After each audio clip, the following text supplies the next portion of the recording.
EVO.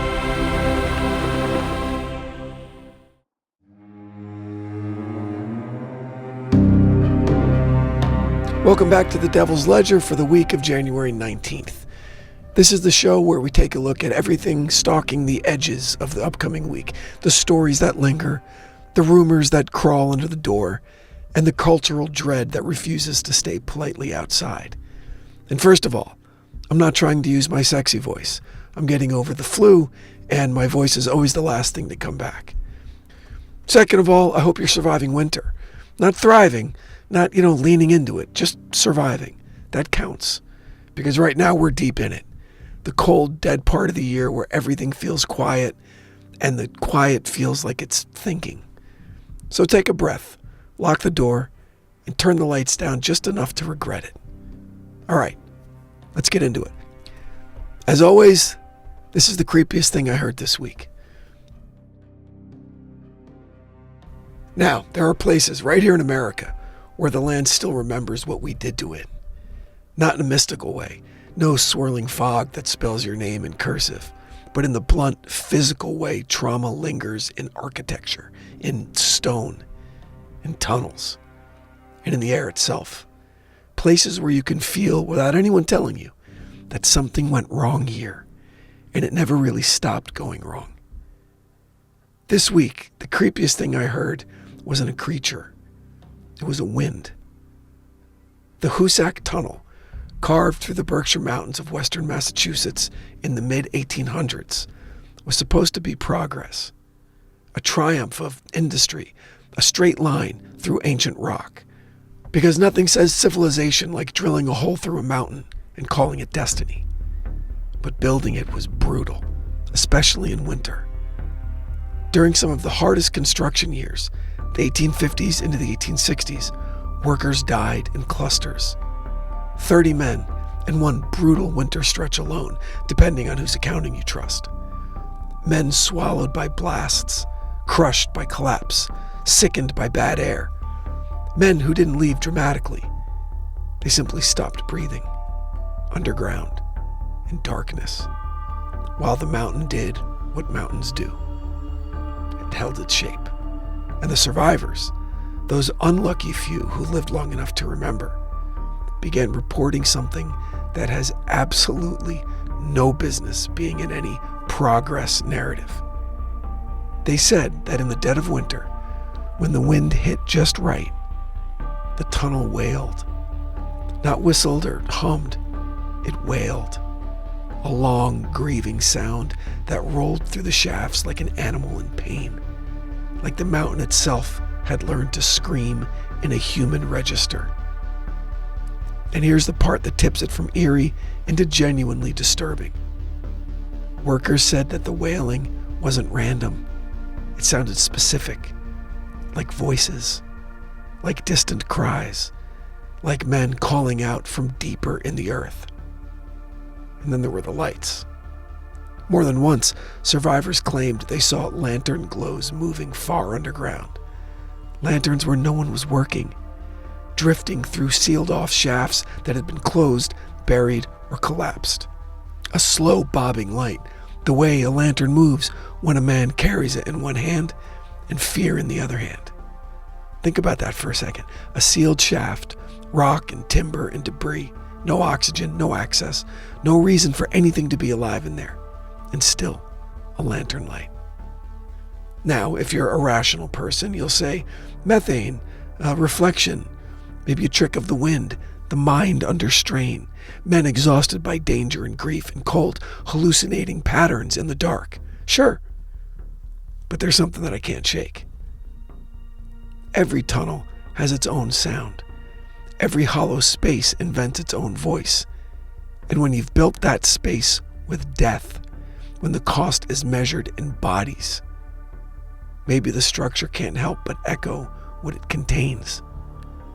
Because the Hoosac Tunnel wasn't just a passage through rock. It was a mass grave with train tracks. And when winter hits it, when the wind finds that throat of stone, maybe what you hear isn't the mountain. Maybe what you hear is the dead. and it's still being collected.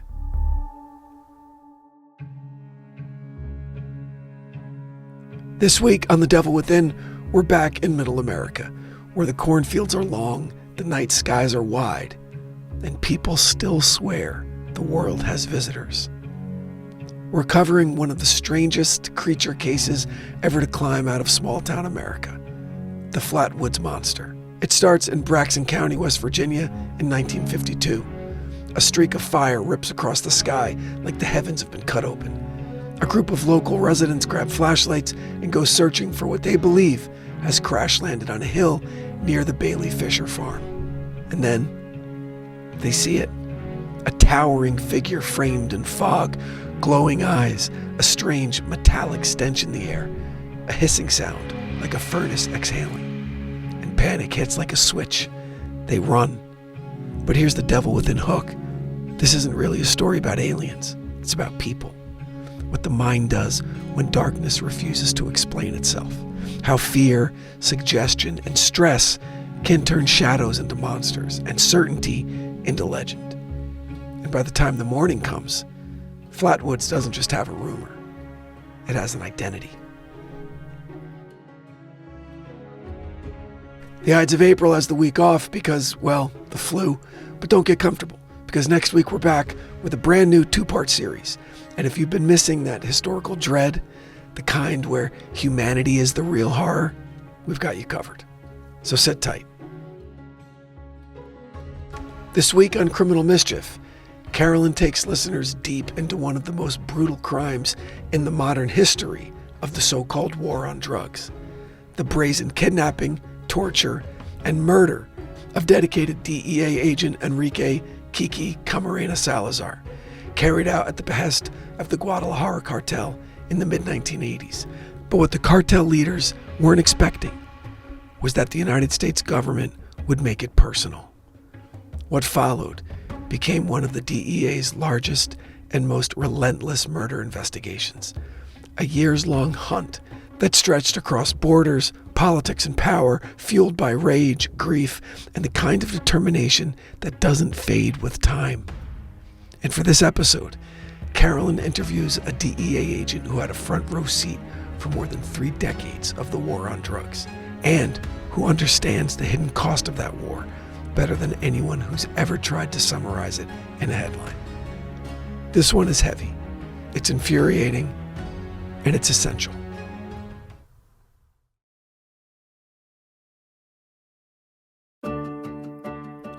And over on Finding Me with Josh Wolf, Josh rolls out a new format, and I love this. Theme weeks.